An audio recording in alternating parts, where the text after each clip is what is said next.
première édition d'un festival qui s'appelle Images sur mer et qui, comme son nom l'indique, parle beaucoup de mer, d'océan, mais aussi d'environnement. Et 3 soirées spéciales. La première avec notre invité d'honneur Yves Parlier, qu'on ne présente plus, grand navigateur, et également, bien évidemment, quelqu'un qui mène un combat, sinon écologique, en tout cas pour la protection de l'océan et la navigation propre. La deuxième soirée est consacrée à un documentaire qui a été réalisé par Patrick Glotin, qui est de la région, qui est de Lège-Cap-Ferré, et qui a travaillé sur un pain maritime. Et au travers de ce pain maritime, il raconte justement toute une histoire autour de beaucoup de choses, hein, de l'érosion, des oiseaux, etc. Et donc c'est une manière d'approcher justement la problématique environnementale. Et enfin, la troisième soirée, c'est une soirée très patrimoine sur des portraits du bassin qui sont réalisés par une productrice qui s'appelle Emmanuelle Glémé.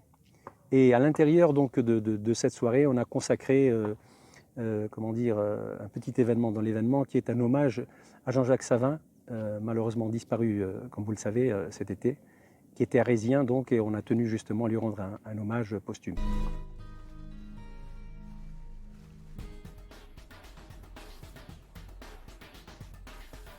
Le but, c'est de montrer et d'essayer justement, par le biais de l'image et ce qu'on raconte dans ces documentaires, de faire prendre conscience précisément aux gens que finalement, quand on parle aujourd'hui de protection de l'environnement, eh bien, ça dépend de nous tous. Et la meilleure façon de le faire, c'est en regardant ces films qui, une fois encore, eh bien, ont été travaillés pour cela. Moi, je tenais beaucoup justement à ce que les réalisateurs soient présents, parce que le travail de documentariste est un travail de longue haleine.